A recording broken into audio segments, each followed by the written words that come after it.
warahmatullahi wabarakatuh.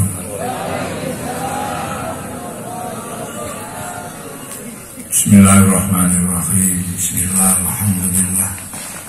Wassalatu wassalamu ala rasulillah Sayyidina Muhammad ibn Abdillah wa ala alihi wa ashabihi wa azwajihi wa dhurriyyatihi wa ahli baitihi wa man tabi'ahum bi ihsan ila yaumil qiyamah.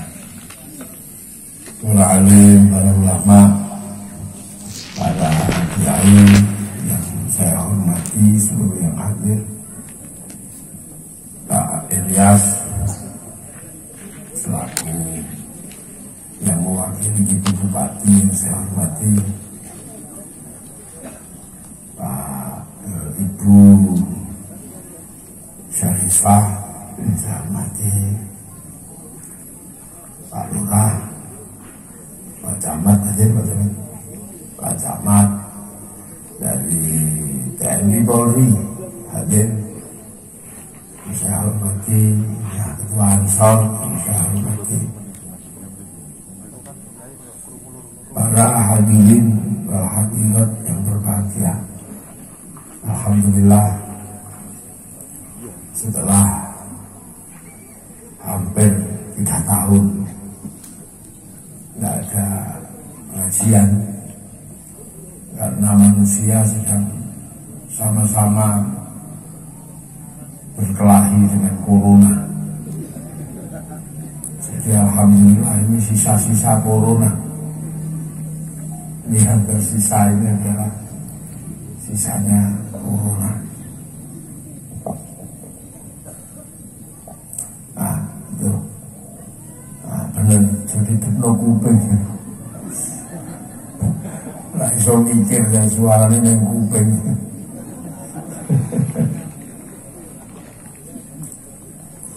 Jadi setelah 3 tahun, hampir 3 tahun, kita mengulang menjadi manusia yang lumrah, yang penuh ketakutan dan penuh kekhawatiran. Itu adalah watak asli manusia. Setelah sekian lama kita nggak punya ketakutan, nggak punya kekhawatiran, karena manusia selalu menang. Nah, baru kerasa kemarin. Jadi manusia itu dari dulu begitu. Manusia itu nggak pernah tenang. Karena apa? Manusia itu selalu punya musuh. Selalu manusia itu ada musuhnya. Silih berganti. Hanya saja karena manusia itu dinamis, atau karena manusia itu memang ditakdirkan untuk menang, makanya dalam setiap pertarungan manusia selalu menang. Jadi tidak tertutup kemungkinan anak-anakku yang kecil-kecil nanti juga punya musuh yang lain lagi. Kenapa manusia selalu punya musuh? Karena manusia ini sebenarnya datang ke sini ini memang berhadapan dengan penduduk aslinya bumi. Jadi manusia ini pendatang. Jadi karena manusia itu pendatang, maka manusia ini berhadapan dengan penduduk asli bumi. Jadi penduduk asli bumi ini selalu menghadapi manusia, karena manusia selalu pengen menang. Manusia turun pertama ya tidak tenang, Nabi Adam gitu.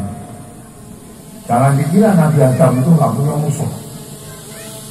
Musuhnya Nabi Adam serem, dinosaurus. Nabi Adam itu generasi yang musuhnya masih kelas dinosaurus, mamut. Nabi Adam besar 60 dirok. 60 dirok, saat dirok itu segini, sekitar 55 meter sampai 60 meter. Nabi Adam, makanya musuhnya ya ini Nabi Adam hebat. Tapi anak cucu Nabi Adam juga banyak yang mati dimakan sama dinosaurus. Tapi manusia dinamis, lama-lama dinosaurus juga kalah sama manusia, dan sekarang dinosaurusnya habis. Manusia bergerak kemana-mana selalu punya musuh. Di Afrika manusia musuhnya harimau. Di sini dulu juga manusia musuhnya buaya, musuhnya ular. Tapi karena manusia dinamis, lama-lama buayanya habis, lama-lama ular juga habis. Dulu manusia musuhnya ada macam-macam. Pernah manusia itu melawan katak zaman Nabi Ibrahim.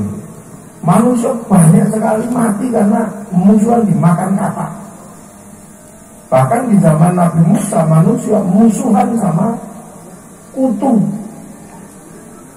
Jadi banyak yang mati karena dimakan kutu. Sampai akhirnya manusia dinamis bikin peditok, kutunya mati. Manusia ini gak pernah tenang hidupnya dari dulu. Jangan dikira manusia itu tenang. Makanya ilmunya manusia itu banyak, teknologinya banyak. Itu apa? Itu bertahan hidup. Manusia bertarung dengan nyamuk, mati jutaan, namanya malaria. Ketemu Pelkina, manusianya selamat. Jadi selalu gitu. Di manusia ketemu mencret, mana sih banyak yang mati. Jadi jangan dikira sekarang manusia itu dulu gak pernah berkelahi. Makanya manusia itu menang. Dulu anak-anak kecil banyak mati dimakan burung elang. Lama-lama burung elangnya habis. Jadi jangan sampai kira terus manusia itu tenang. Pernah lawan kutu aja manusia habis. Nah sekarang ini eranya melawan corona. Sebentar lagi corona juga kalah karena sudah ada vaksin. Selalu manusia itu punya musuh dan manusia itu selalu menang. Karena apa? Manusia itu terancam di mana-mana. Tidur diancam sama rasa lapar, lari diancam sama rasa haus, makan terancam kesehatan. Berarti manusia itu terancam semua. Jadi jangan dikira jalan kaki terancam kesandung, motong kuku terancam kena pisau, naik pohon terancam jatuh, punya istri cantik terancam dicuri orang. Jadi semua manusia ini terancam. Jadi jangan dikira bangsa ini yang jaga ini diancam ngantuk. Ngantuk juga loh. Nah itu manusia dari dulu begitu. Tapi karena manusia ini menang terus. Masuk sungai diancam sama buaya. Sekarang buayanya habis dijaring. Diancam kodok, kodoknya digoreng habis. Diancam tawon-tawonnya habis. Jadi dikira, jangan dikira manusia itu hidupnya terlandai, tenang. Enggak. Itu sudah dari dulu. Makanya manusia itu dinamis, tenang. Karena apa? Manusia ini memang diciptakan untuk menang. Masuk ke hutan, hutannya habis, manusia. Masuk ke gunung, gunungnya habis. Masuk ke air, ikannya habis. Gak bisa dijaring ya, dijenung, gak bisa dijenung, diputas, gak bisa ditangkap, kali ini dibendung, bendungannya disat, habis. Jadi manusia ketemu gunung, gak ada yang doyan itu batu bara, sama manusia habis. Jadi jangan dikira manusia ini tantangannya dari dulu. Ini tantangannya adalah baru tantangan corona. Sebentar lagi habis juga corona, pasti kalah sama manusia. Ketemu vaksinnya. Makanya nggak usah ngeyel, kami nggak mau divaksin karena kami nggak takut corona. kami hanya takut kepada Allah karena corona bikinan Allah. Ya nggak apa-apa, buaya juga bikinan Allah. Kamu nggak usah takut sama buaya, tidur aja dekat buaya. Bangun tidur habis di rumah buaya. Lu jangan gitu. Yang paling sederhana kalau ini ya Pak Ilyas yang mewakili Bu Bupati. Kalau ada yang ngotot nggak mau divaksin, nggak apa-apa, suruh berangkat umroh hadiahnya. Karena kalau umroh mesti divaksin. Kalau sudah divaksin umrohnya nggak jadi. Jadi kehidupan. Makanya manusia itu dinamis, jadi tidak usah heran. Manusia tidur diancam lapar, melek berburu capek, memanggil anjing di tengah hutan, suruh kerja, akhirnya anjing yang ngejar, manusia yang terima beres. Lama-lama melihara anjing capek, bercocok tanam, capek nyangkul, sapi di hutan ditangkap, suruh bajak sawah. Sawahnya capek bawa sapi, sapinya istirahat, bikin traktor, ganti nggak ngarit tapi pakai solar, terus begitu berganti. Makanya dunia itu dinamis. Dulu manusia bilang, aku pengen cempedakmu, ya getian, aku juga punya, aku pengen pisang, bukan menukar. Lama-lama bawa cempedak, bawa pisang capek, akhirnya pakai alat tukar. Alat tukarnya kerang. Kerang laku di pedalaman. Begitu sampai pesisir ternyata kerangnya banyak di pesisir, nggak laku. Ganti emas. Begitu emas bawa emas capek berat. Akhirnya kemudian ganti uang. Sekarang uang capek bawa kemana-mana, ganti ATM uang digital. Itu akan terus berubah. Makanya dunia ini terus dinamis. Dulu manusia ada di pulaunya masing-masing. Sampai kemudian manusia bergerak karena butuh makan, melakukan pelayaran. Setelah melakukan pelayaran, akhirnya manusia ketemu yang satu dan yang lainnya. Sampai akhirnya dunia dipertemukan oleh teknologi. Ada teknologi yang menemukan ini. Tapi lama-lama juga berubah. Zaman Pak Ilyas, zaman Bu Sarifah, zaman Pak Edi, itu dulu pengen lihat Afrika. Itu mesti nunggu flora dan fauna. Ditunggu seharian keluarnya Pak Harmoko. Lama-lama dunia itu berubah. Pengen lihat Afrika nggak harus nunggu flora dan fauna, cukup pegang handphone tinggal nulis kucing Afrika keluar. Mau iseng bokong India keluar. Ini saat ini dunia berubah. Sampai akhirnya sekarang orang tinggal tidur di dalam kamar mampu melihat dunia. Ini zaman berubah dan percepatannya luar biasa. Ya, dulu kiai sering didatangi orang minta doa karena nggak laku nikah. Ingin perempuan yang dicintai itu takluk. Datang ke kiai minta doa, akhirnya dikasih doa sama kiai. Sekarang kenapa nggak datang lagi minta doa ke kiai? Karena cinta bisa tumbuh oleh Avanza. Berubah zaman. Nah ini zaman berubah, terus akan berubah. Dulu orang mengendap-endap karena rindu. Orang kalau ditinggal pergi jauh nulis suratnya panjang, ditulis dengan pengharu biru. Panjang, cari kertas warnanya pink. Setelah cari kertas pink, kemudian cari tinta warnanya biru, cintanya mengharu biru. Jangan keliru tinta warna merah, itu putus. Panjang itu, Dek, aku rindu padamu. Sejak kepergianmu berpindah ke Berau, aku gak bisa tidur membayangkan dirimu. Entah kenapa setiap aku melihat bayang-bayang sesuatu seperti melihat bayang-bayangmu. Itu dulu, itu generasi saya, generasinya Bu Sarifah, generasinya Pak Ilyas, generasinya Pak Camat, generasinya Pak.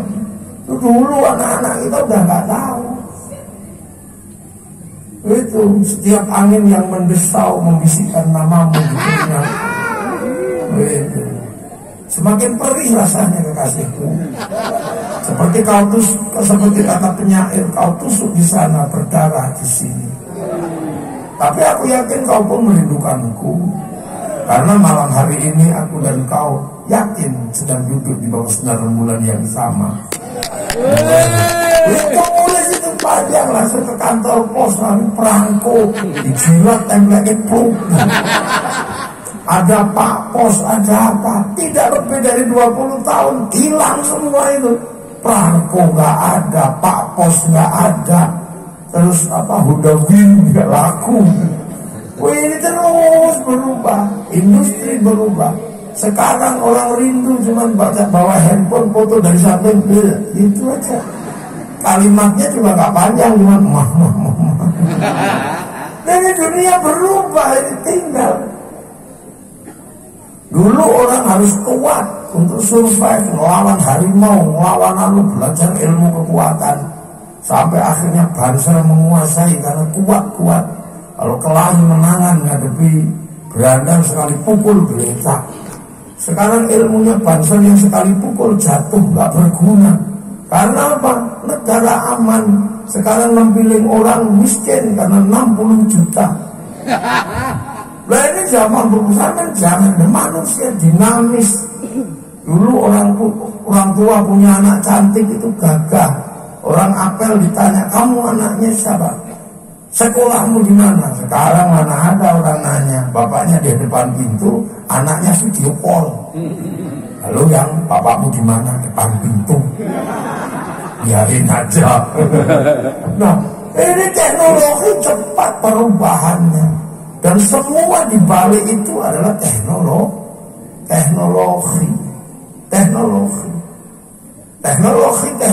terus berkembang. Gitu. Tapi satu hal yang pasti, yang nggak boleh dilupakan adalah bahwa manusia ini cepat atau lambat kembali ke kampung halaman. Apa kembali ke kampung halaman? Mati. Inna lillahi wa inna ilaihi raji'un. Itu pasti, itu nggak mungkin enggak. Dan kalau sudah pergi nggak pernah kembali. Kalau kembali menjadi bocah. Jadi kalau sudah pergi, dan itu pasti inna lillahi wa inna ilaihi raji'un. Makanya manusia selalu diingatkan oleh Allah, selalu diingatkan bahwa kamu pulang nanti. Walaupun sekarang kamu seperti apa, karena kamu ini pendatang, kamu ini alien. Jadi manusia ini alien sesungguhnya. Yang asli penduduk bumi itu ya kadal, kucing, celeng, itu asli.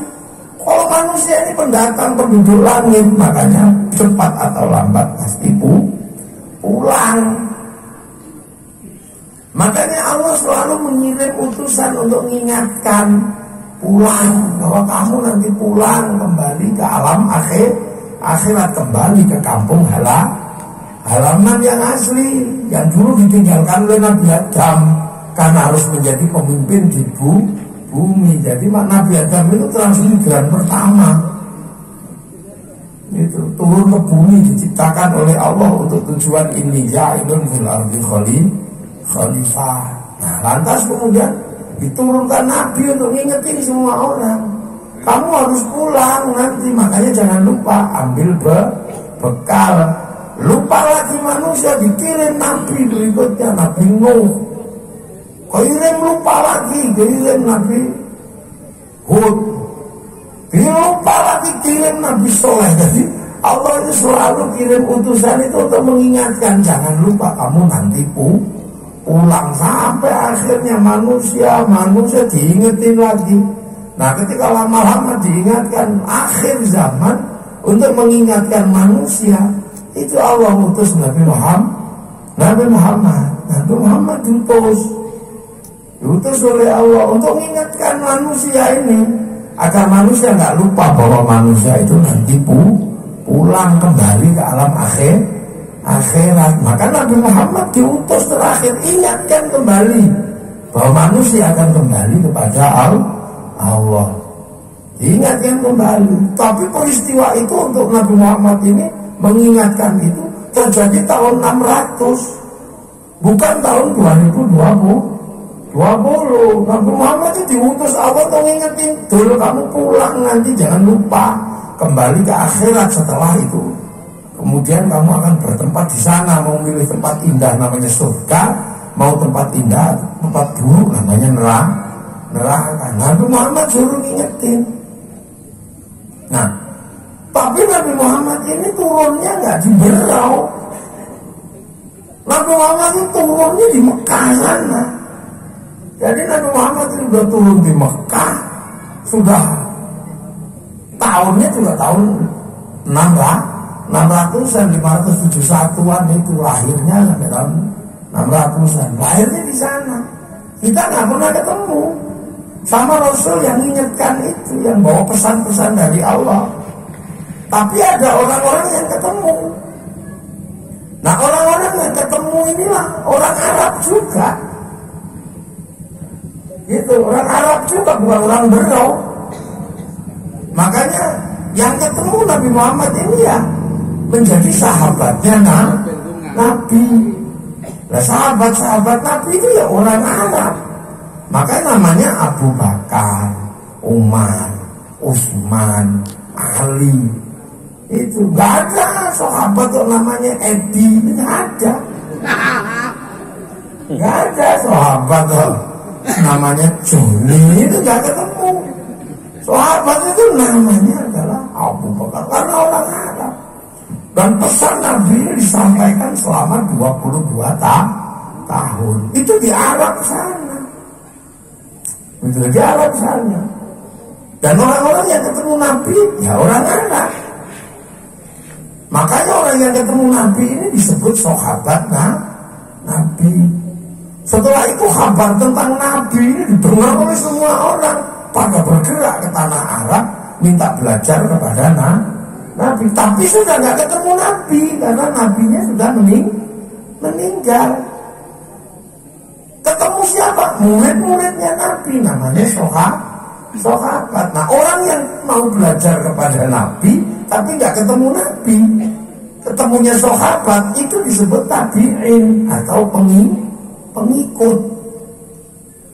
Kabar pengikut ini tambah menyebar lagi. Akhirnya kemudian orang ingin belajar kepada Nabi, nggak ketemu Nabi, ketemu sahabat. Nggak ketemu sahabat, ketemunya tabi'in. Nah, orang ini yang disebut tabi'ut tabi'in, pengikutnya pengikut. Setelah itu kabar semakin menyebar.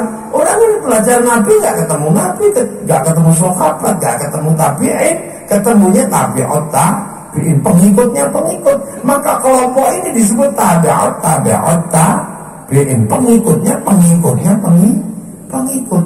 Dan seterusnya. Tabi'ut tabi'in. Nah, terus kita ini sebutannya apa? Yang cuma ketemu para kiai di sini nih. Ini di balik multi level marketing itu udah seberapa ini jauhnya itu? Sudah tabi'ut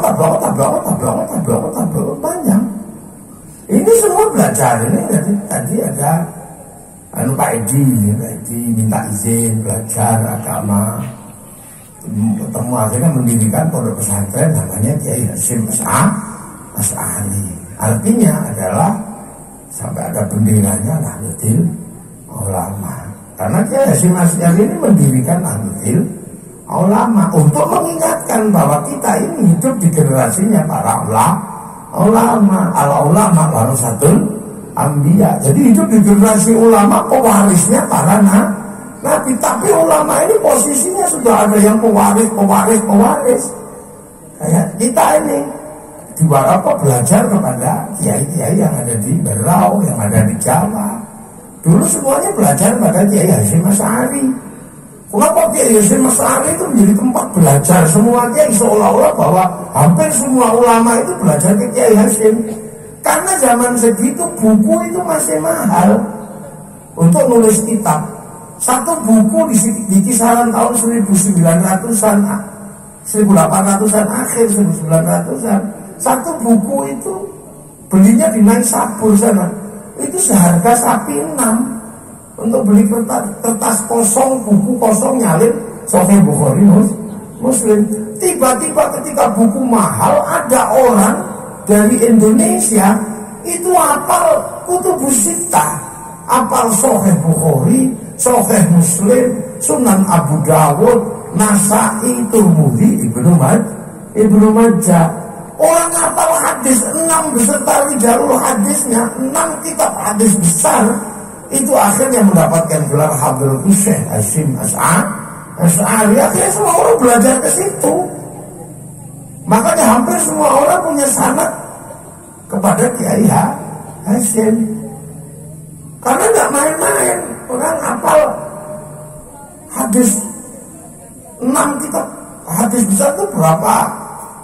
Hampir jutaan hadis.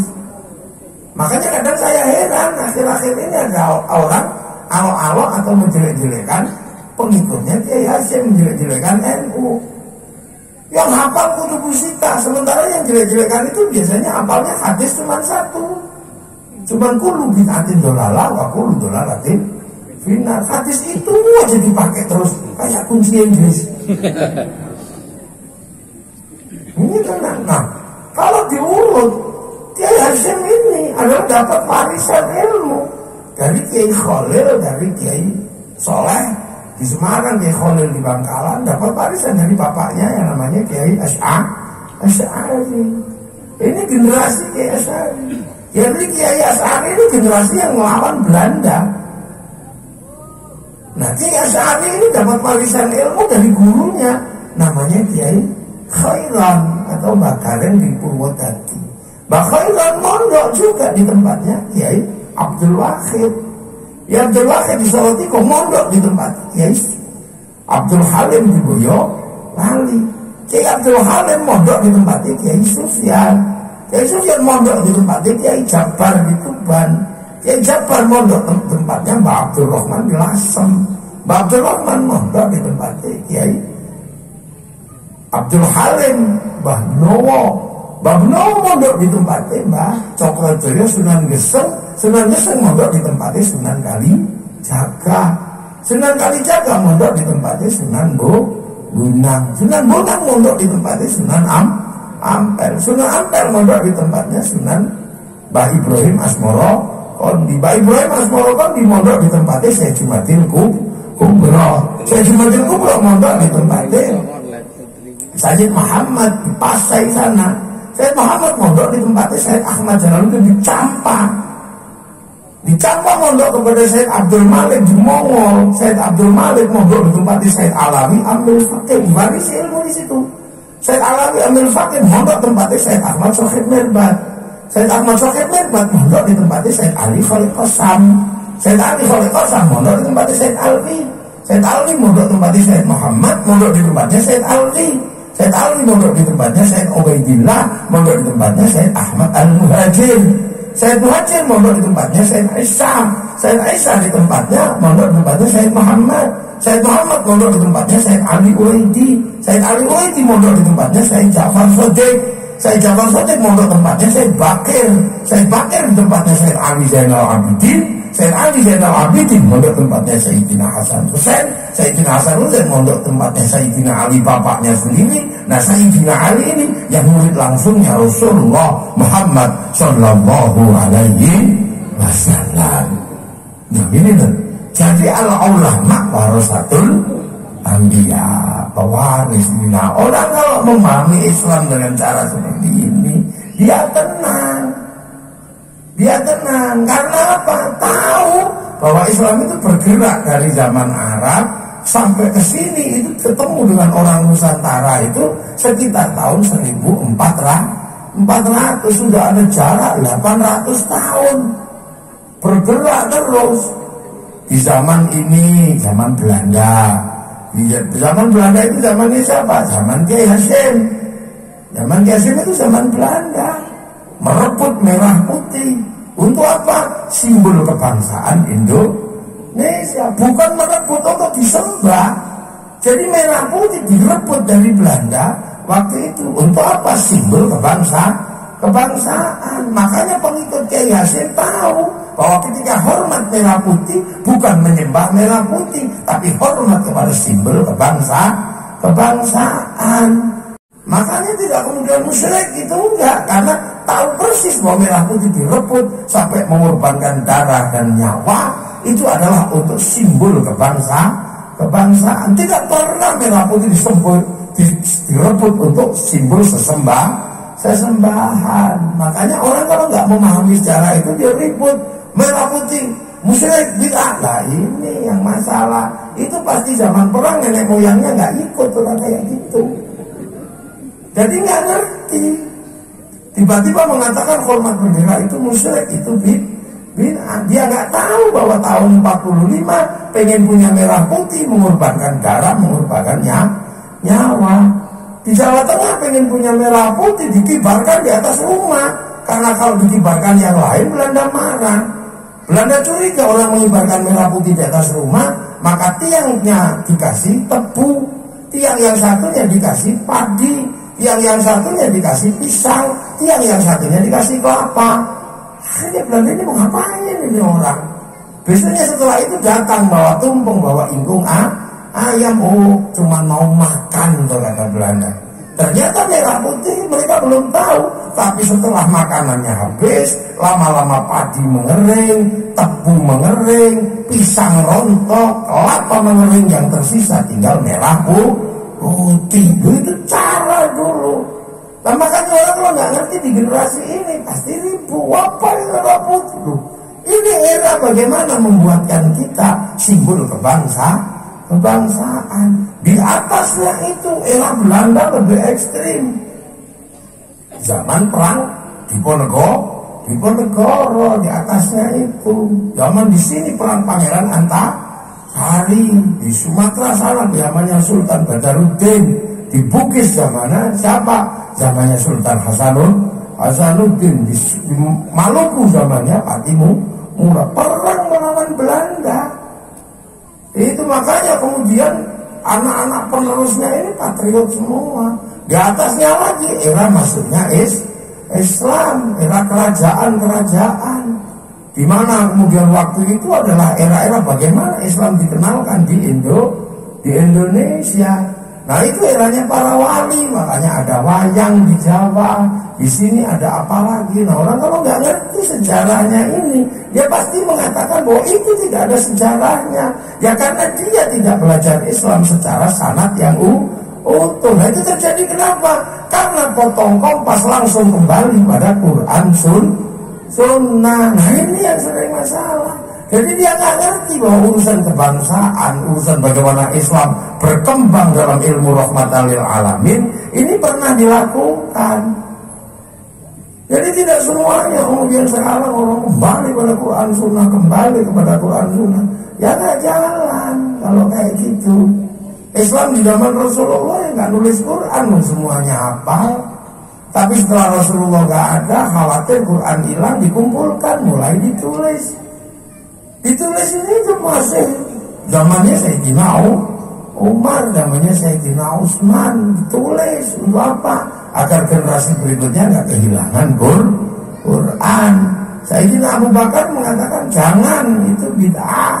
Akan tetapi apa? Akan tetapi Sayyidina Umar ngotot kalau nggak ditulis nanti generasi berikutnya hilang, maka ditulis. Setelah ditulis generasi berikutnya nggak bisa baca. Karena apa? Cuma luki-luki kayak cacing gitu. Maka akhirnya Quran dikasih titik-titik tahun 65 Hijriah. Yang kasih titik-titik, nun titik atas, bak titik bawah, namanya Abdul Aswad Ad-Du'ali. Disebar lagi titik-titik, gak cukup karena yang baca bukan orang Arab lagi, tapi di luar Arab. Islam bergerak keluar. Akhirnya Quran diharokati, kasih fathah, kasih kasroh, kasih dhamma. Yang kasih sakal namanya Syekh Khalil bin Ahmad Al-Faraidi, terjadi sekitar tahun 150 Hijriah. Baru kemudian bergerak, berkembang. Islam sakal udah bisa, tapi kurang baca, lidahnya berbeda-beda. Ada orang Padang, ada orang Andalusia, ada orang Jawa, ada orang Sunda, ada orang Madura, ada orang Bugis. Beda-beda. Orang Bugis wa alaihim waktu itu susah, alaihim gitu. Makanya ada Abdurrahman keluarnya berdua man. Bugis. Muhammadun, Muhammad dong. Di Jawa Robil Alamin, Robil Amin, karena mau potongo. Alhamdulillah, Alkamdu. Ya hayu ya qayyum, ya qayyum yuka. Oh, betul ini berbeda-beda cara bacanya. Orang Sunda suruh alladzina, keluarnya alladzina. Orang Padang rekenui. Beda-beda. Orang Andalusia wadduha. Wah, itu akhirnya dibikin disiplin ilmu. Kasih judul At-Tajwid fi Qiraatil Quran yang nulis Abu Ubaid Qasim bin Salam. Oh, ini berkembang terus. Makanya hati-hati.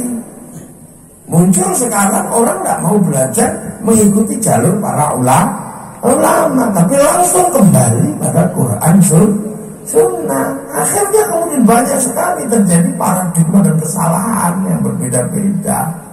Itulah. Nah, ini yang harus kita pahami.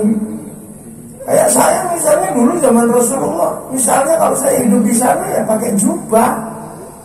Tapi orang sini pakai jubah susah. Karena apa? Nanam padi di sawah. Pakai jubah nanamnya susah. Makanya kemudian baju syar'i, jubah itu dipotong. Potongan baju syar'i dikasih nama sar'un. Nah dulu di Jawa nggak punya huruf ain, punyanya Monggo Tomo, maka sar'un jadi sarung, saruan jadi sarungan. Ini dulu baju syar'i. Makanya ulama ini bergerak terus memahamkan orang yang di generasi-generasi yang berbeda-beda. Dulu masjidnya Rasulullah ya kotak gitu aja. Tapi ketika Islam berkembang bergerak ke Persia sekitar Iran itu kemudian Raja Rustum masuk Islam karena ngambil menantu Sayyidina Husain, putra Sayyidina Ali. Begitu masuk Islam dia berubah. Yang tadinya majusi penyembah api, apinya ditaruh di bangunan tinggi yang namanya Manaro. Begitu masuk Islam, apinya dibuang, Manaronya ditaruh di depan masjid. Nah setelah ditaruh di depan masjid, kemudian berubah. Apinya dibuang, Manaronya ditaruh. Akhirnya masjidnya orang Islam punya Manaro. Akhirnya orang semua itu pengen bangun Manaro. Sampai Merau jadi menara. Itu sumbangannya orang Majusi dulunya. Kalau di Arabnya seperti sendirinya nggak ada. Kemudian orang Islam mesti bikin masjid kota. Sering kehujanan. Akhirnya karena kehujanan ada sumbangsi cara membangun kubah. Itu caranya orang Romawi. Yang kemudian kita lihat bahwa gereja juga pakai kubah. Karena dulu yang membawa teknologi itu adalah orang Romawi yang mengikuti Nasrani. Kalau dulu masjid di Arab ya kotak tutupi korma kita sih karena nggak hujan. Hujannya jarang-jarang. Lah kalau masjid sini nggak ditutup atasnya. Kehujanan ya Qurannya busuk dan kena hujan. Perabotan itu terus begitu berkembang dan berubah. Makanya para ulama, Nahdlatul Ulama ini punya tugas bagaimana memahamkan agama kepada orang-orang yang di level paling bawah. Itu semua dilakukan dulu. Bagaimana? Makanya kiai-kiai ini kalau mengajarkan Islam itu sesuai dengan kadar di sini. Diajarkan zikir, ya sesuai dengan kadarnya orang sini. Orang sini kalau zikir karena capek bekerja, biasa zikir, ya tidur. Makanya kiai-kiai kalau zikir pakai gede-gede biar tidak tidur. Kalau sampean diem gini bisa langsung online kepada Allah, nggak apa-apa. Tapi kalau sampean diem gini kok malah tidur, ikut bayar gede-gede. Jadi indah itulah. Islam itu indah. Dengan cara pembelajaran yang seperti itu. Nah, setelah itu di generasinya Sunan Ampel, di generasinya bagaimana? Islam ini agama, tapi ketika masuk sini ketemu dengan agama yang berbeda. Ada Hindu, ini ada Kaharingan, ada ini sekarang belakangan ada Nasrani, komplit. Nah itu dulu bagaimana? Apakah Islam harus kemudian mengatakan seluruh agama yang lain harus dibasmi? Ya enggak. Para pendiri bangsa, para wali dulu ketika Islam sebagai kekuatan yang mayoritas, ya sudah harus bisa menerima perbedaan. Makanya yang diambil adalah konsep berbeda-beda tapi saling bertanggung jawab. Kalau di Indonesia konsep berbeda-beda tapi tetap satu jua, namanya Bhinneka Tunggal Ika. Tapi kalau di Islam ada konsep berbeda-beda tapi saling bertanggung jawab, hidup berdampingan dengan baik. Rasulullah mensabdakan kullukum ra'in wa kullukum mas'ulun an ra'iyati. Kalian semua adalah ra'iyah, orang yang saling bertanggung jawab. Loh, makanya akhirnya orang yang berbeda-beda ini, yang hamba, yang raja, disatukan dalam konsep ra'iyah. Ra'iyah adalah orang yang berbeda-beda tapi saling bertanggung jawab. Berbeda agama, berbeda suku, berbeda bangsa, hiduplah berdampingan saling bertanggung jawab. Nah, orang yang hidup saling bertanggung jawab itu disebut ra'iyah, yang diserap ke bahasa Indonesia menjadi rakyat. Jadi konsep rakyat itu adalah konsepnya Rasulullah, di mana manusia berbeda-beda tapi hidup saling bertanggung jawab. Makanya yang namanya rakyat atau rakyat jangan saling mengkafirkan. Hiduplah damai, hiduplah saling bertanggung jawab dalam perbedaan agama, perbedaan suku, perbedaan bangsa. Karena kita rakyat, jadi kita sudah ditaruh dalam sebuah konsep yang diajarkan oleh Rasulullah. Kullukum ra'in wa kullukum mas'ulun an ra'iyati. Kalian adalah rakyat. Dan satu-satunya bangsa muslim dunia yang sanggup mengambil kalimat ra'iyah untuk menyebut warga bangsanya hanya muslim Indonesia. Nah, ini yang kadang kita nggak ngerti. Makanya jangan sekali-sekali kafir, itu nggak bisa. Kita ini rakyat, rakyat. Makanya kiai-kiai bisa rukun berdampingan dengan yang lain, dengan pendeta, dengan apa? Ya karena rakyat atau rakyat itu hiduplah saling bertanggung jawab. Jadi jangan lupa, kita ini disatukan oleh sebuah konsep. Nah, karena dulu yang bikin para wali, maka tempat para rakyat inilah yang kemudian dikenal dengan wilayah. Karena al-wali punya wilayah, maka agama harus dihadirkan bagaimana menjaga persatuan. Jangan agama malah menghasilkan perpecahan. Maka lakukanlah cara-cara beragama yang menyatukan. Contohnya apa? Para kiai ini melakukan agama untuk mempersatukan. Wa'tasimu bihablillahi jami'an wa la tafarraqu. Peganglah tali Allah atau agama Allah dan jangan tercerai-berai. Nah, agar tidak tercerai-berai, maka hampir seluruh ajaran agama ini dijadikan alat pemersatu. Sholat alat pemersatu, maka sholat dijadikan sarana bersama, namanya jamaah. Itu kalau di tempat saya karena berjamaah. Lama-lama yang belum datang ya kita tunggu. Adzan zuhur mestinya jam 11, setengah 12, ya kita tunggu bahkan sampai jam 2. Kita tunggu pujian Robbana ya Robbana, menunggu agar bersama dan tidak tercerai-berai. Terus berdoa juga bersama. Kiainya yang pintar yang berdoa, yang lain amin. Kalau kecapean baru amin gitu. Nah itu nanti baru kiainya walhamdulillahirabbil alamin. Nanti kemudian semuanya bergerak semua.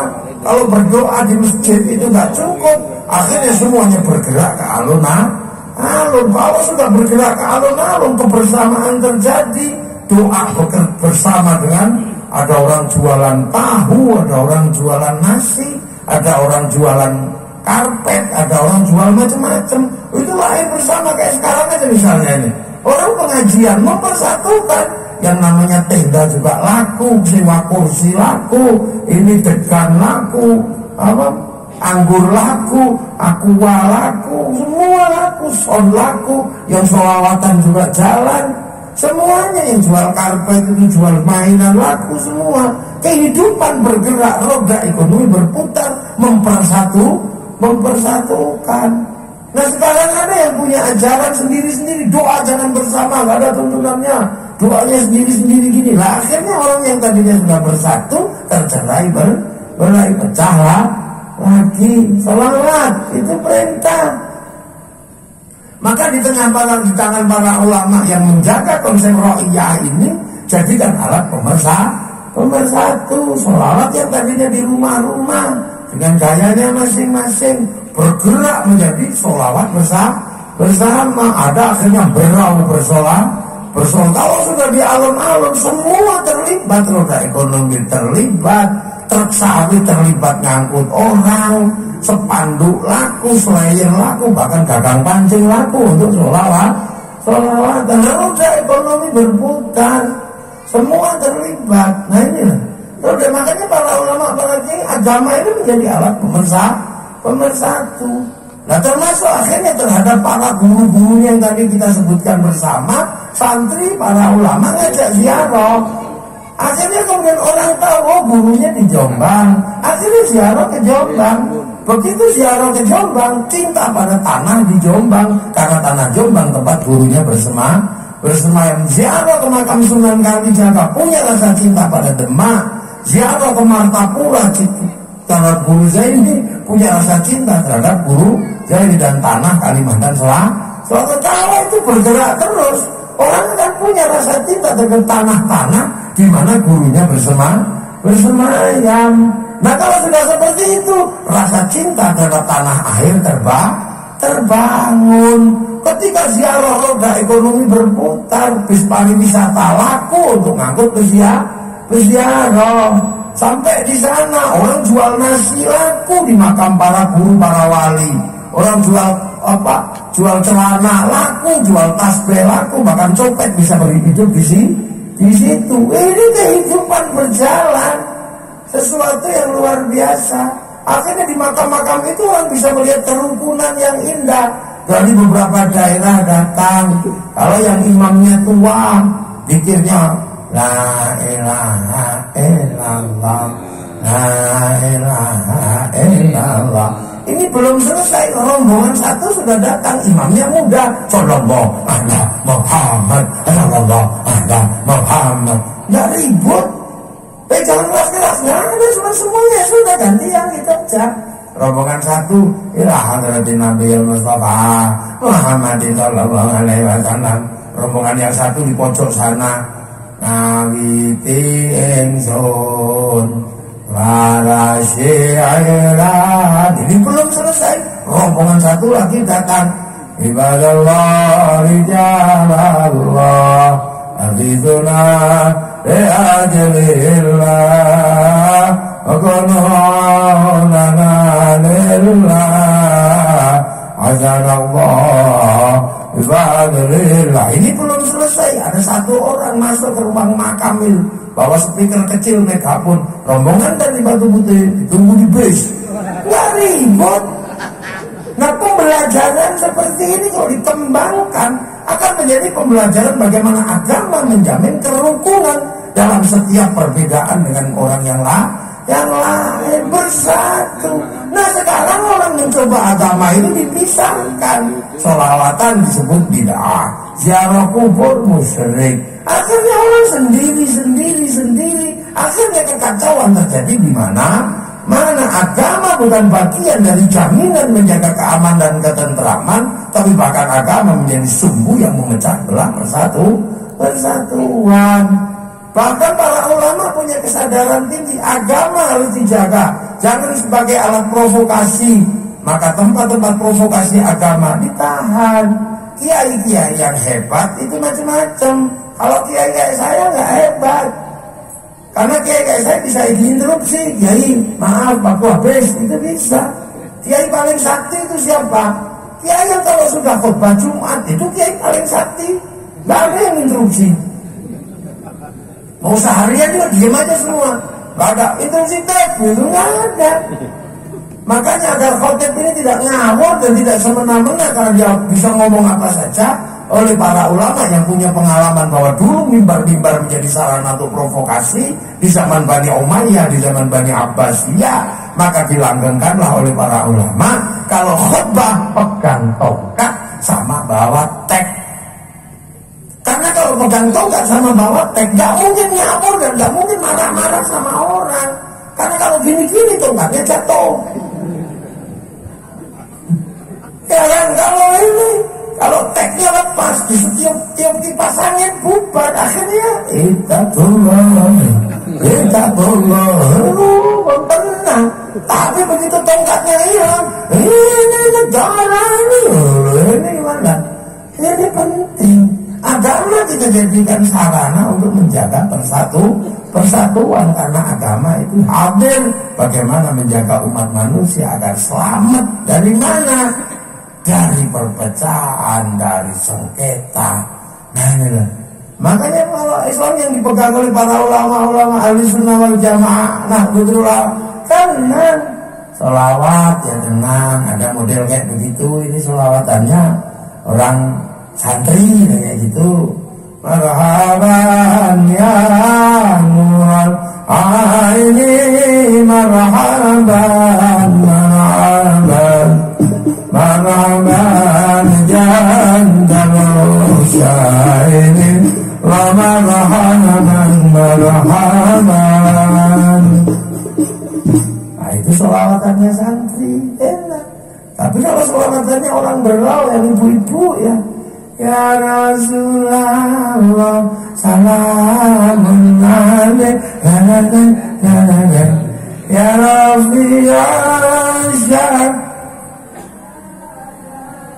Nah itu asli berlau itu. Kenapa tahiyyaji? Nah itu sudah gak bisa nabui itu. Langsung nyala deh. Makanya kan ini sekali-sekali belajar sholawatan lama kayak begini. Biar ibu-ibu tetap bisa mengikuti sholawatan. Jangan kemudian sampai bawa lagu-lagu yang ibu-ibu gak tahu. Ayo pada nih. Ya Rasulullah salamun alaik.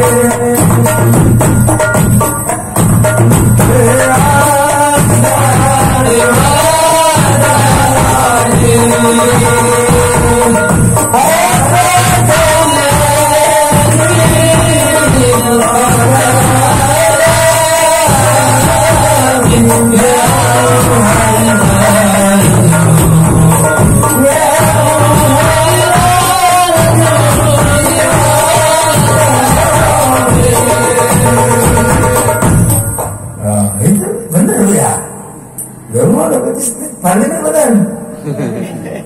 Dari pengen balik kayak benar. Nah itu kalau yang penggemar gandul. Kalau yang orang Jawa ya gaya Jawa. Ya Nabi salam alaika, ya Rasul salam salam alaika, ya Nabi salam salam alaika.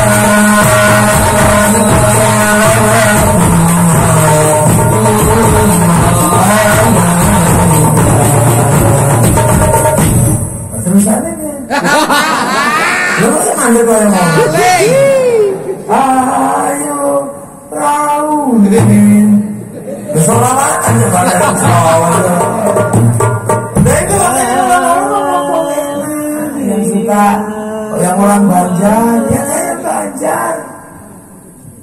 Itu apa kayak Banjar coba? Rasulullah salamun alaihi Rabi'an syari wa daraji Abadayaji Batalalamin Jaya ilal judi wal karami Kota baru bulunya Baika Lah itu kan gayanya macam-macam. Nah itu makanya orang Bugis apa coba? Ayo cari itu lagunya orang Bugis. Langsung memilih. Gak bisa lah ini kan. Jangan udah jadi jangan gitu. Selawatan itu semua orang tahu. Biar apa kebersamaan kerja kayak suka India, ya kayak India. Ya Rasulullah salamun alaik ya Rabbi Asyar. Terus mau Al-Fatihah Rabbal Alamin ya Muhammadu ya Muhammad. Buka ini menyertain Kamu jiranun bi'alami Al-Insani wal-Hasani Nahnu min qawmi Bisataru Wahidin Amin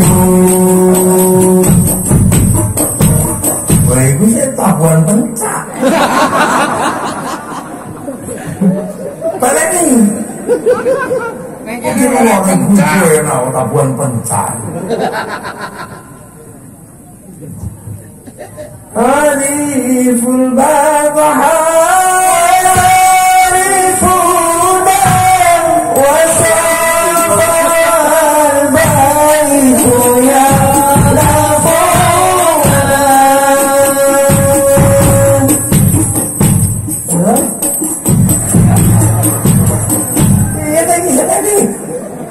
tadi kalau ibu-ibu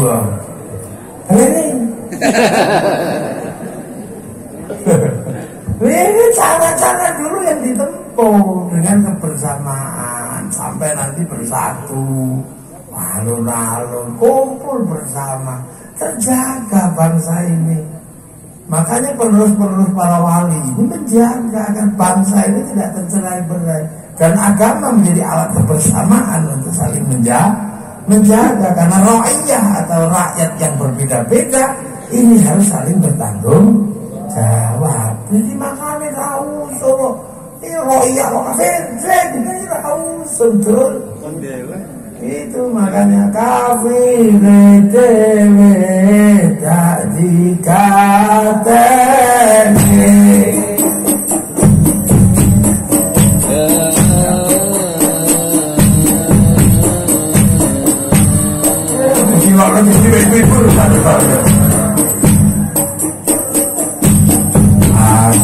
Akan apal Quran hadisnya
sing enak kan.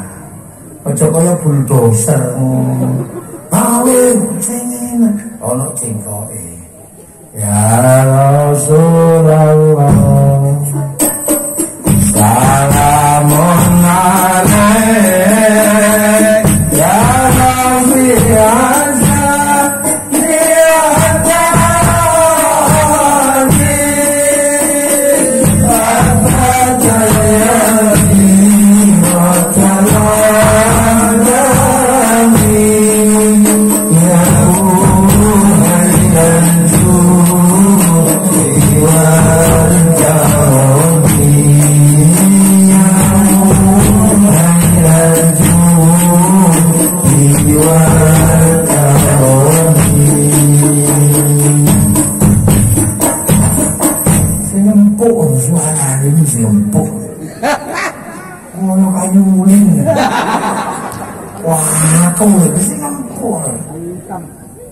sing empuk suara lho, soalnya sampeyan iku selawatan. Sing empuk. Asa jaya ji radalami ya hai marju ya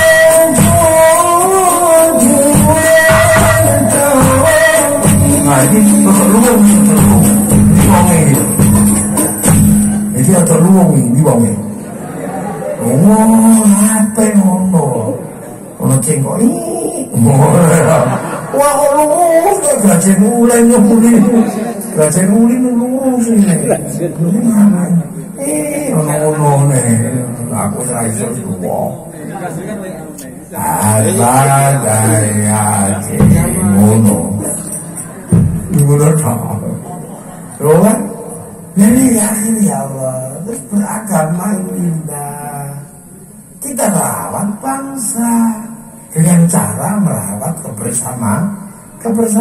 Makanya sampai naik ke rumah agama.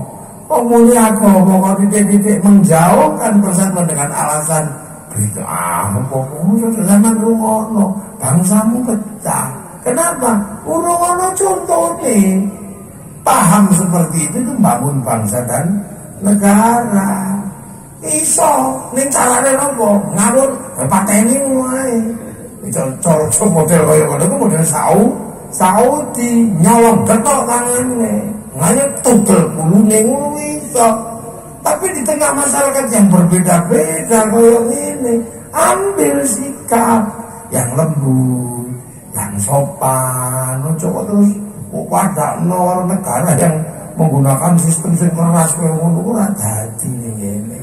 Mula selawatan ya sing lembut, selawatan sing halus. Karena kita merawat bangsa, merawat kebersamaan. Sebab nopo? Ya kehidupan bersama ini ditoto. Wilayah ini kita jaga. Kita punya bangsa. Dan bangsa inilah pertahanan terakhir. Ketika zaman sudah seperti ini, bangsa ini pertahanan kita. Bangsa itu pertahanan kita. Amin delok. Terima kasih. Semua bisa melewati antar bangsa tanpa bisa dikontrol. WA melintasi bangsa, Facebook melintasi bangsa, perdagangan finansial melintasi bangsa. Tapi ada satu yang nggak bisa melintasi bangsa. Apa? Awak dewe. Kalau kita masuk ke negara orang, pasti ditanya pasportmu mana? Artinya bahwa memiliki sebuah bangsa itu adalah memiliki harga diri, di mana kita bebas melakukan karena kita bagian dari bangsa tersebut. Melintasi perbatasan, kita sudah tidak punya hak dan memenang melebihi bangsa mereka. Makanya orang-orang ini kita baca bagaimana mencintai bangsa.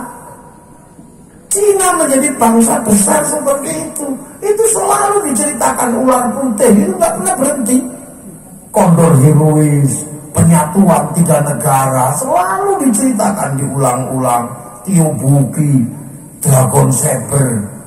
Orang Amerika mencintai bangsanya, diajarkan betul setiap hari. Film cowboy itu nggak pernah hilang. Terus itu, jadi sampai akhirnya orang Amerika tahu bahwa bangsa Amerika dulu dibangun oleh darah dan air mata menghadapi orang-orang yang dibangun. Bangsa-bangsa besar Cina, Jepang, Korea, dia bikin cerita-cerita Korea. Lah kita itu akhir-akhir ini mulai hobi menjelek-jelekan bangsa sendiri. Kita selalu bangsa ini jelek, apa aja jelek. Punya presiden jelek, punya polisi jelek, punya TNI jelek, punya sawit jelek, minyak goreng hilang jelek. Ini semua kan kita jelek-jelekin paling hobi. Sementara kita nggak pernah berbuat apa-apa selain menjelek-jelek kan. Ini hobi kita ini. Sementara bangsa lain bagaimana membangun harga diri bangsanya. Amerika kalah dengan Vietnam, dia bikin film Rainbow 1-6. Amerika ketika kalah dengan Cina secara spiritual, dia bikin American Shaolin, American Kung Fu. Ketika Amerika kalah dengan Jepang secara spiritual, dia bikin American Ninja, American Samurai. Bahkan samurai terakhir dari Amerika namanya Tom Cruise dalam film The Last Samurai. Wah, ini kan harus diingat. Bangsa Jepang, dia nggak boleh malu bahwa dulu bangsanya pernah tercerai-berai antara rezim Tokugawa dan restorasi Meiji. Anak-anak muda dijelaskan dengan sederhana, bikinkan film Samurai X dengan tokohnya Rurouni Kenshin. Malaysia, bangsanya terdiri dari beberapa ras, gak boleh mereka ribut, harus rukun antar anak bangsa. Malaysia gak mungkin lepas dari Cina. nggak mungkin lepas dari India, nggak mungkin lepas dari anak-anak Indonesia. Maka kemudian Malaysia menyerahkan kembali anak bangsanya, diserahkan kepada si Upin dan si Ipin. Si Upin dan si Ipin harus tahu bahwa bangsa Malaysia ada anak-anak India. Si Upin dan si Ipin dikenalkan dengan tokoh kecil namanya Jarjit. Dia nggak boleh lupa ada anak-anak Cina, dikenalkan dengan tokoh kecil namanya Mei Mei. Dia nggak boleh lupa ada anak-anak Indonesia, dikenalkan dengan tokoh kecil namanya Susanti. Ini cara rahmat bangsa. Dulu sekarang tiba-tiba di sini dikit-dikit apa aja ributnya luar biasa ya Allah. Sampai apa-apa menjadi pusat keributan. Pilpres yang sederhana menjadi isu perang badar. Apalagi itu. Pilpres itu kelanjutan pilkades. Kalau di level Batu Putih namanya pilkades. Nah itu Pak Edi pemenangnya.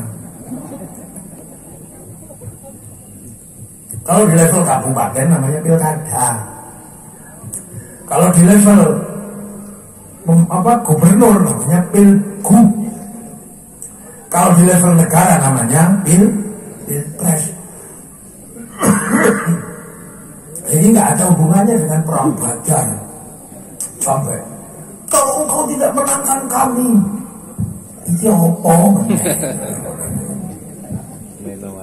Sampai Indonesia mau pecah, mau jebol. Gara-gara menganggap bahwa pilpres itu adalah seperti perang badar. Padahal pilpresnya kelanjutan pilkades, pesta demokrasi. Ya ono dangdute, kadang ono duite, ya biasa. Kalau diterima masyarakat namanya uang bensin. Kalau diterima bangunan namanya sumbangan. Kalau terima kiai namanya bisaro. Nah, ini nggak usah tuh. Toh akhirnya kemudian keributan seperti itu, Pak Prabowo, Pak Jokowi jadi satu dan sama-sama menginginkan ibu kota pindah ke Kalimantan Timur. Kalau yang sekarang yang ribut masih belum selesai, malah tempat buang munyuk mana. Itu nggak pernah belajar. Bodoh itu jangan terlalu lama. Ya bodoh itu boleh, tapi jangan tolol. Sampai Menteri Agama mengatur toa jangan keras-keras. Itu sampai keluarnya jadi menghalang azan. Ini sampai goblok lu jadi teman-teman. Menteri itu mengatakan ojo banter-banter.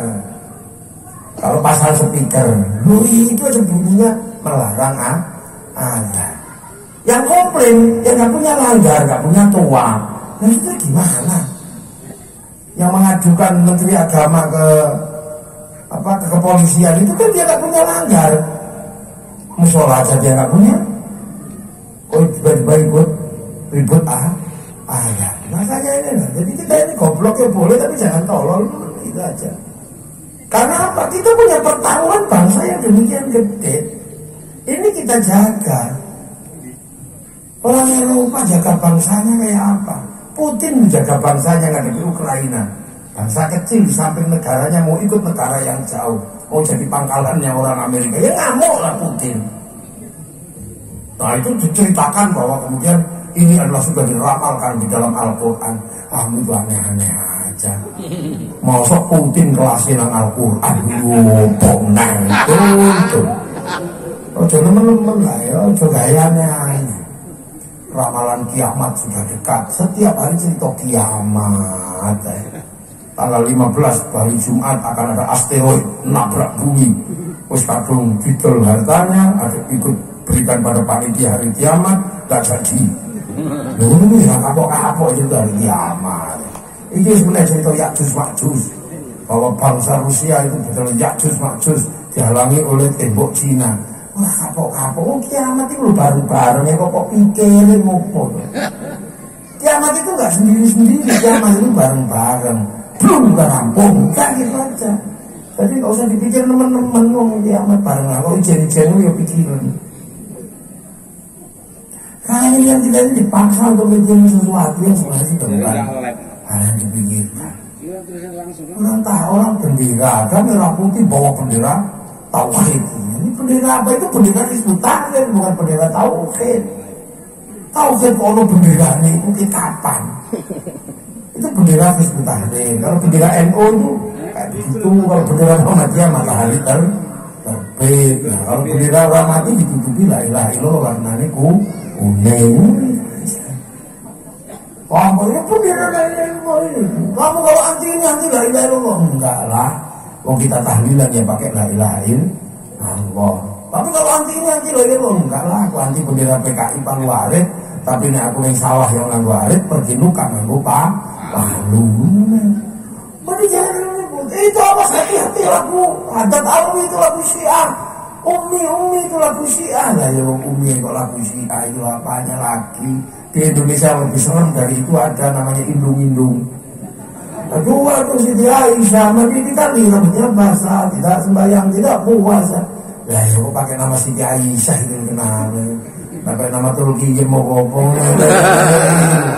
Nah ini lah, jadi tadi kan diombang-ambing oleh Hoa. Ini Indonesia akan dijual kepada Cina.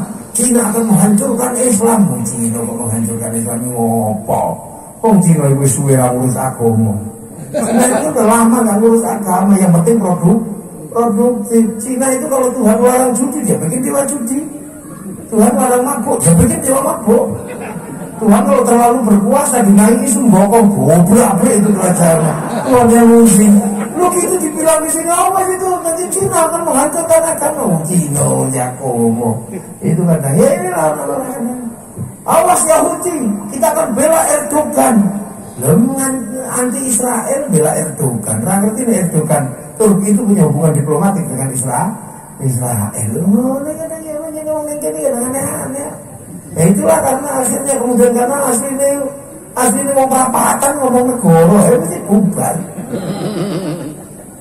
Kadang setiap hari boleh sampai tuh loh bisa ngomong agama negara, ben gagah maksudnya, ben nggak pangkat membicarakan negara, hasilnya pangkat ngarit ributnya.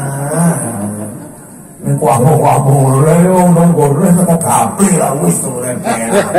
Lempel tuh gaple raimu dicoret nek bilang ngomongnya wis. Dua negara ini apa? Sawitmu wayu nanti ora ora pokoke dibayar beres. Oleh ada di kampung-kampung ini gerakan.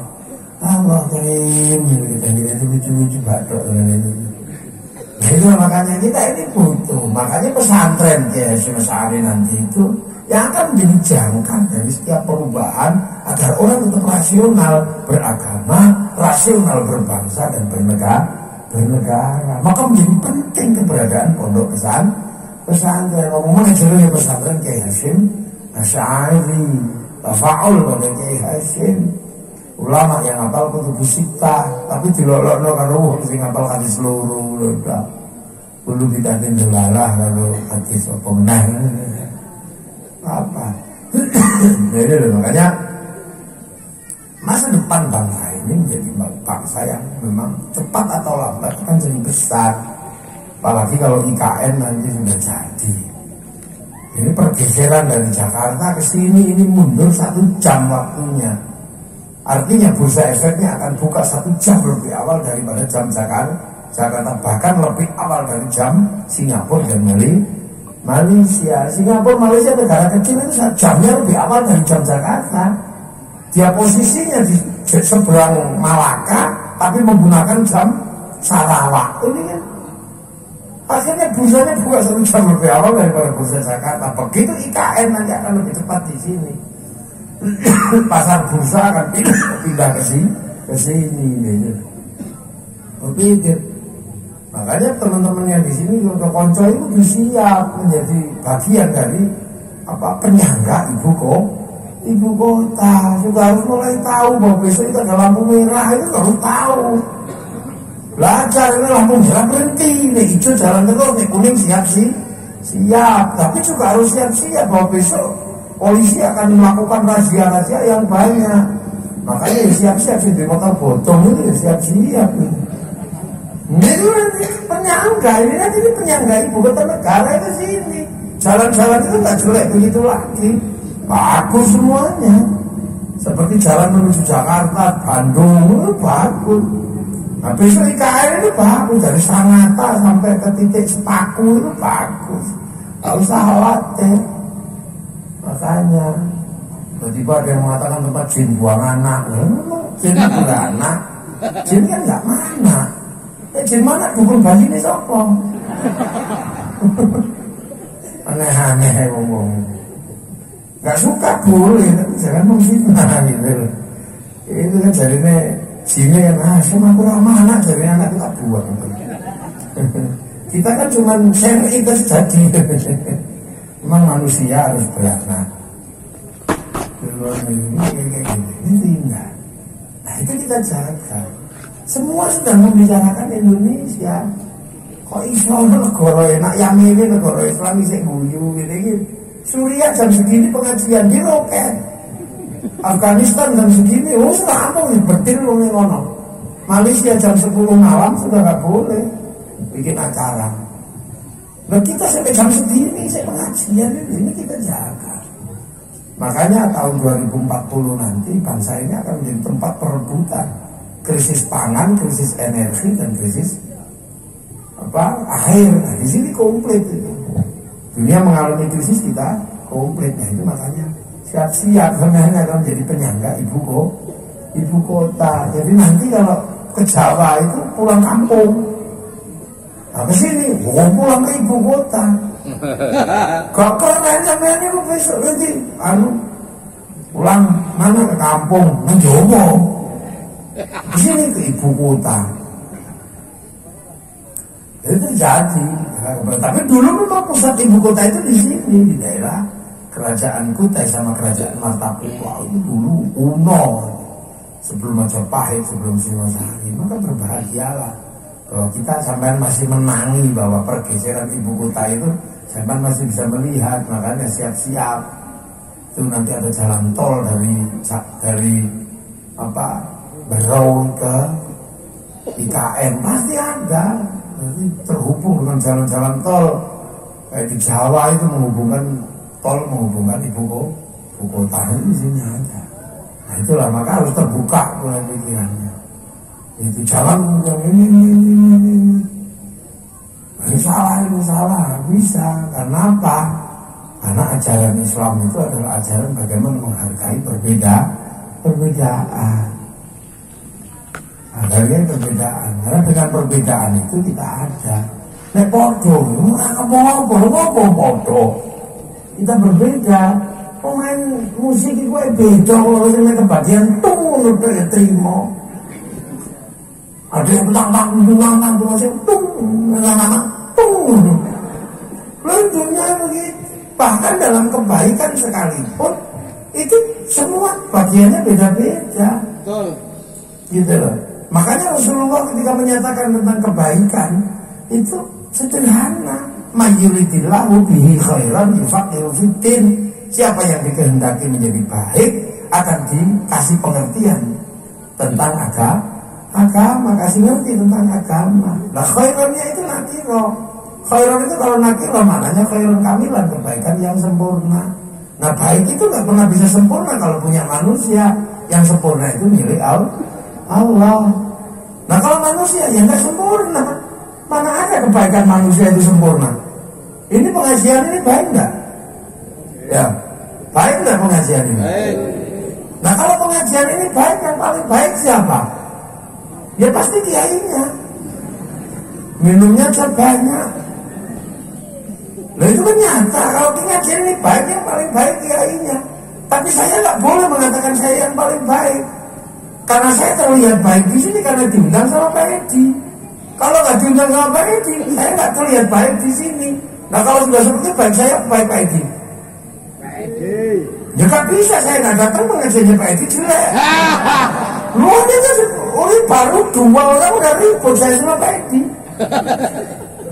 Apalagi kalau sampai ikut-ikutan yang bikin baik kami ya ini nggak bisa, karena kami mau datang. Coba kalau kami nggak datang, ya itu bukan pengajian tapi cek sound. Jadi mana ada baik itu bisa berdiri sendiri? Nggak bisa. Makanya tolong pahami. Nah yang di situ juga sama, katanya bikin tenda itu taruh itu mengatakan kami kayak yang baik. Kalau nggak kami pasang tenda pengajiannya jelek.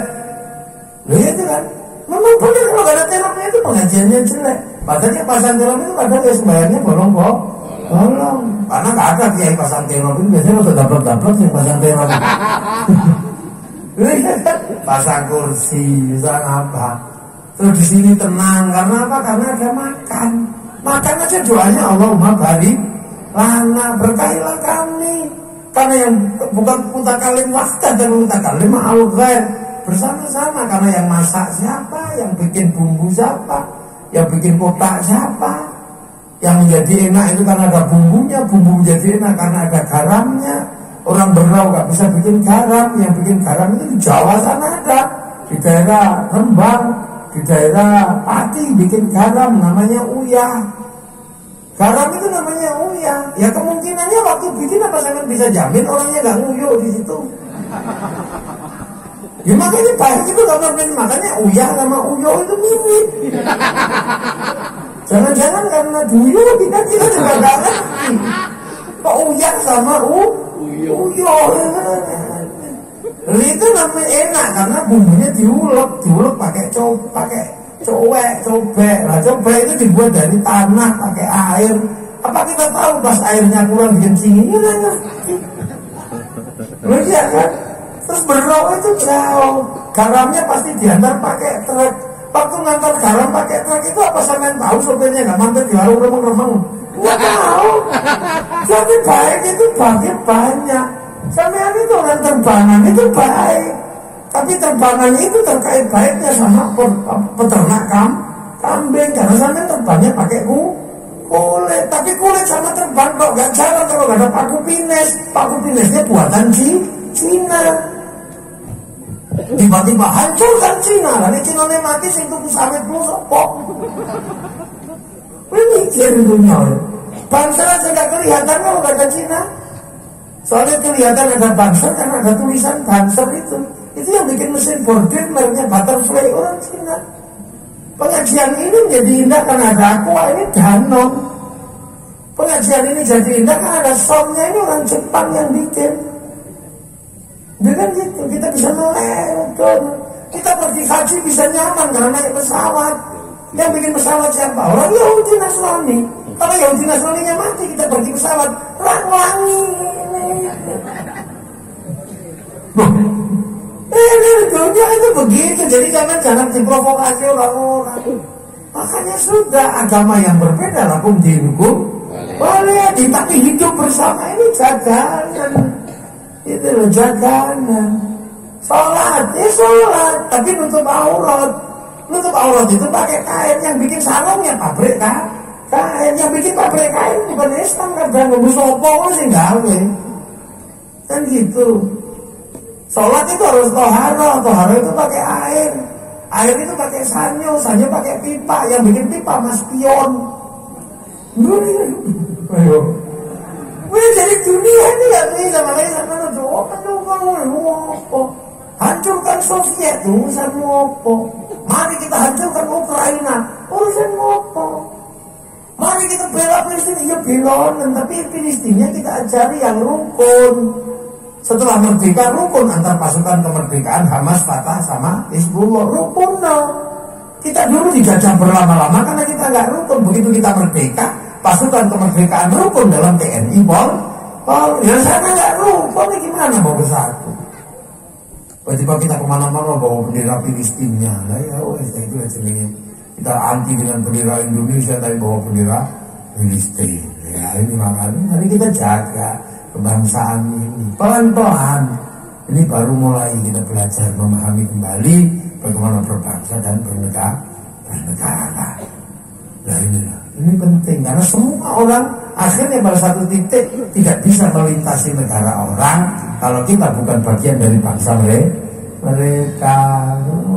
Masih terbangan ya terima orang sehingga pikir-pikir gitu ya doa pikir-pikir sholawat pikir-pikir dandut podo. Mesing kono ning nganggo sarung, nek dandut nganggo rok cetak. Ngono ta? Tapi iki ya podo. Kencer ini ya podo, kencer Monata sama kencer dan solawatan ya podo. Solawatan ini mesti iki kadang tiga dangdutan ya tiga pengajian. Nah, memahami sih kalau ini nih loh.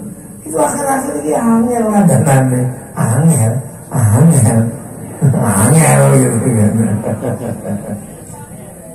Jadi kebaikan makanya masuk surga itu nggak sendiri, masuk surga itu bareng karena apa? Kebaikan itu nggak bisa berdiri sendiri. Imam yang baik disebut imam karena ada makmumnya, imamnya mlebu swarga, makmumnya ya katut. Polisi ada hebat karena ada penjahat, kan penjahatnya nggak ada, polisinya nggak jadi hebat. Iya, makanya suami yang tangguh itu karena istri yang cerewet. Tangguhnya suami menyebabkan dia masuk surga, cerewetnya istri sebabkan dia ikut masuk surga. Sama aja. Jadi pikiran masuk surga itu sendirian enggak. Maka rasanya selawatan masuk surga sih. Tapi sebabkan kempi dia berbus apa ada masalah selawatan orang kempi. Pengajian ini menyebabkan kita masuk surga. Tukang soni berbus apa itu deh. Soalnya dia ini mogok terus suami dipateni ya bubar ini pengajian. Nah, memahami hal-hal yang sederhana seperti itu nggak bisa dengan kita pahami dengan emosi. Lebatnya buah sawit karena pupuk itu apa? Taiknya kotoran. Bejo dari sawit itu dibagi teletong. Loh kok ya enggak saling terkait. Gitu. Makanya Pak Ilyas juga sadar betul bahwa pemerintahan baru itu kelihatan baik karena pembangunan. Nah, pembangunan itu terlihat kalau ada sarana dan prasarana. Nah, kalau nggak cukup dibantu oleh negara, maka jangan sekali-sekali mengolok-olok negara.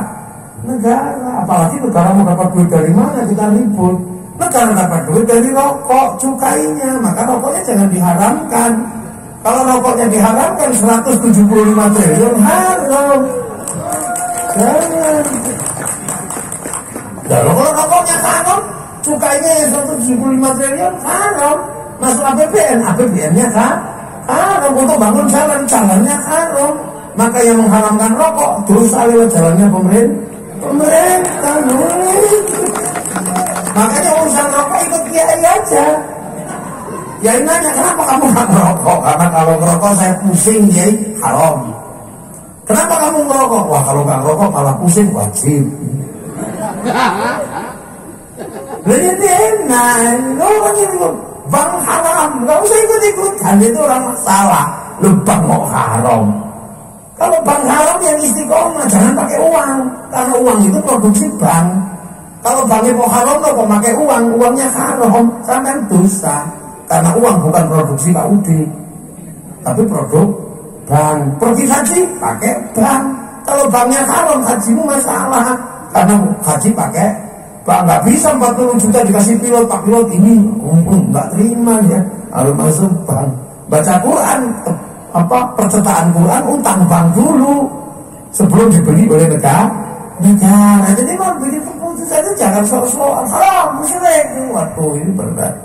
Makanya saya selalu bilang, ikutlah kiai-kiai. Yang kiai-kiai ini punya tanggung jawab keumatan. Saya ini Surya NU, punya tanggung jawab keumatan. Sekarang banyak sekali di YouTube ini kiai freelance, gak punya umatnya subscribe gitu. Umatnya subscribe sama like gitu loh. Kalau dia punya keputusan ngomong suka-sukanya, gak punya tanggung jawab organik. Nah inilah makanya alhamdulillah kalau kemudian di sini didirikan pondok pesantren langsung ditafaulkan kepada Hadratus Syekh Hasyim Asy'ari sebuah langkah maju, langkah ke depan yang luar biasa dan akan kita dukung secara bersama-sama bahwa cepat atau lambat lembaga ini harus menjadi bagian dari penyangga bangsa dan negara. Begitu loh. Baru tadi pada tanahnya.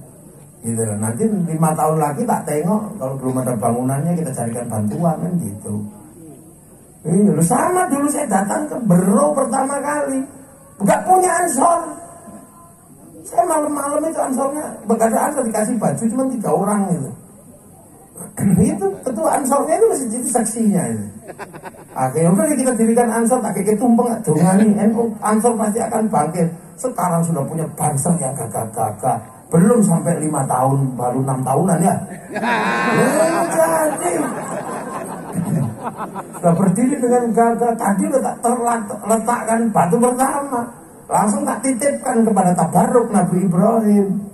Karena apa? Itu adalah tempat di mana kita akan mengajarkan bagaimana beribadah kepada Allah. Ya, saya doakan tadi itu dengan doa Nabi Ibrahim, karena kita kama barok ta'ala Sayyidina Ibrahim. Ya Rabbana ini askantu min dzurriyyati biwadin ghairi dzi zar'in 'inda baitikal muharram Rabbana liyuqimus sholata faj'al afidatan minan nasi tahwi ilaihim warzuqhum minats thamarati la'allahum yashkurun. Itu hebatnya ke situ.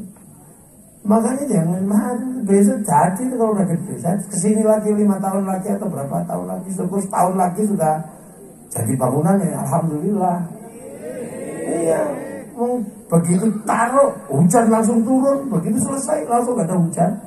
Cuman anu tok, sehelu tok itu malaikatnya. Iya itu kan aneh itu coba, panas kayak gitu tahu bior gitu kata sehingga buah langsung hutan terus. Begitu selesai, hutan ini mau melayu nanti. Hutan bagian dari tanda alam.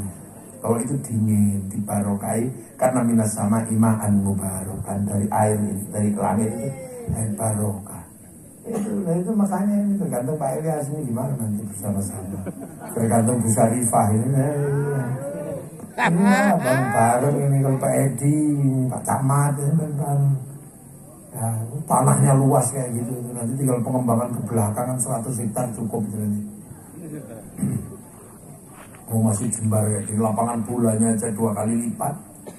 Ini kayaknya lapangan bolanya 2 kali lipat ya. Ini ada lapangan sepak bola 3 hektar itu ya di sini. Lurahnya kecil, dari desa tertinggal sampai jadi desa percontohan, ini kan luar biasa. Ya orang kecil kan nggak apa-apa orangnya, gagasannya besar. Gitu lah. Jadi pondok pesantren nanti itu. Saya 5 tahun yang lalu bikin ansor pakai tumpeng kecil aja bisa jadi banyak. Sekarang gini semua, belum lagi ketuanya itu gagah. Nah inilah kita riyadhah, kita ikhtiar bersama-sama akan kita jaga. Yang penting nanti jangan lupa itu kan titipkan anak-anak kita di lembaga pendidikan ya Syahri. Ini sudah santrinya mulai banyak. Ya, semoga semuanya manfaat. Semoga semuanya barokah. Ya, kalau saya nggak ingat, harus besok pagi sudah sampai di Balikpapan itu, saya pengen nginep di sini malam hari ini. Tak tilakati dulu, terus mau tak tilakati dulu. Ya, ini para pemirsa yang jauh di PVNO. Ya, ini assalamualaikum, saya dari Berau, ini lagi di Berau. Sebuah pulau yang bukan pulau ya, kabupaten yang jauh di Kalimantan Timur, ujung Kalimantan Timur ya. Betul. Ada pulau namanya Pulau Derawan, terus ada pulau Maratua.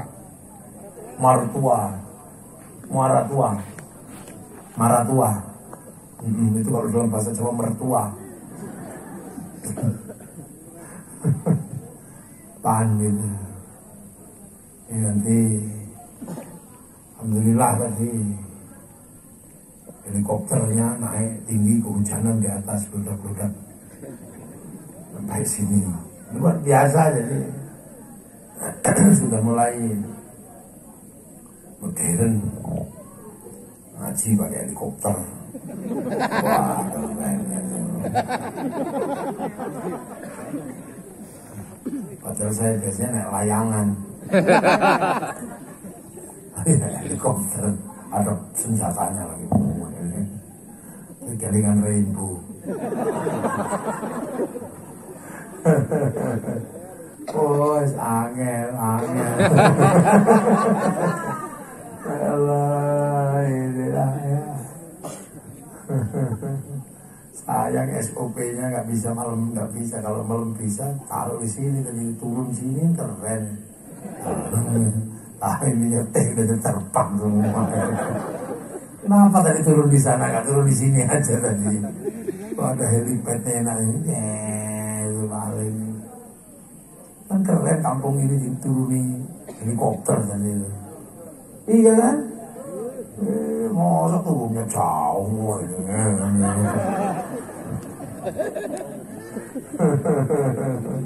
Ya Allah, bisa silaturahmi dengan warga Batu Putih kan banyak.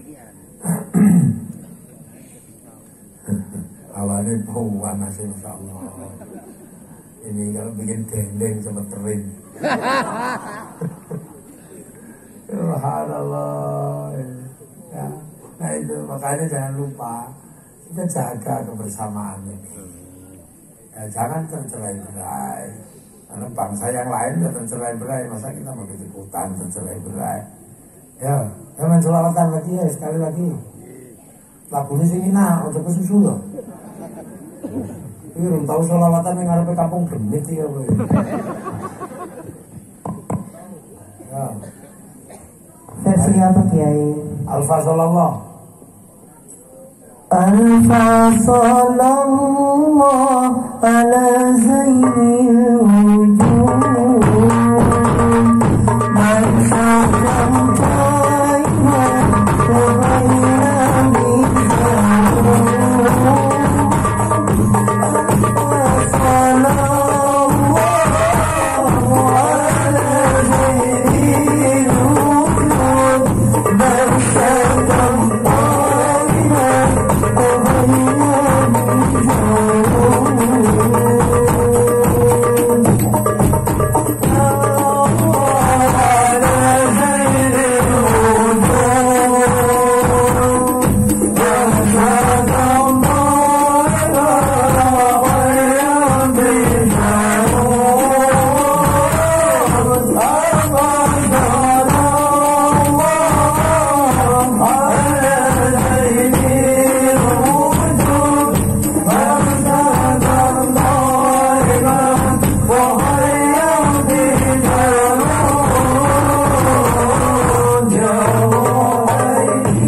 Ampun. ولنا فيما أمتي أسلام ويطوى ضفر الكرام أمي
Ini luar biasa ini. Setelah sekian lama istirahat, udah mulai bagus lagi jadi. Tadi jelek, mau elek lagi mulai apik. Kalau sing neni, kalau sing lancar gitu. Kayak tung ya kok ya mau. Baru sekali-sekali sholawatan itu tempat yang penuh hantu gitu. Loh ya karena yang pengen dengar sholawat itu tidak cuma manusia. Rasulullah itu rahmatan lil alamin. Seluruh alam ingin mendengar sholawat. Makanya sampai itu jangan cuma manusia yang suruh dengar sholawat, Bu. Gunung-gunung itu dengar sholawat, pohon-pohon pengen dengar sholawat. Ini kan tumbuhnya bagus. Nah, hantu-hantu juga pengen dengar sholawat. Tapi jangan kaget nanti kalau sholawatan di tempat gelap yang penuh hantu itu nanti lama-lama pohonnya gerak, ikannya lompat-lompat, nanti lama-lama genderuwonya keluar. Assalamualaikum, salam, lari. Nanti dia akan bilang terbangmu jelek gitu. Nah, terus bang, nah ini ada terbang bagus dari tempat kami, monggo ambil. Wah, sama dapat terbang dari sana, pukul di sini dengar sampai buntang. Itu dulu nenek moyang kita punya jimat-jimat itu ya karena begitu, dan itu bukan musyrik karena kita nggak minta nggak ke sana, tapi mereka barter karena dengar sholawat. Itu makanya kalau sholawatan sekali-sekali lah 24 seminggu sholawatan di tempat yang paling ekstrim gitu. Nanti malah jangan kemudian banyak orang gini ya terus. Iya nanti dapat itu namanya terbang ya. Kamu tak tunjukin tempat yang ekstrim ada ya. Banyak yang hantunya banyak sini. Lari. Karena apa? Sholawat ini dirindukan oleh semua makhluk Allah. Bukan cuma manusia toh. Karena sholawat itu bukan cuma sampean yang ngomong. Bukan cuma sampean yang bersolawat, karena yang bersolawat itu Allah dan malaikat. Nah kalau Allah yang solawat, malaikat yang solawat, sama numpang di situ, kok terkenal sama di langit sana. Makanya jangan sambil ngantuk kalau solawatan, kalau sana ngantuk,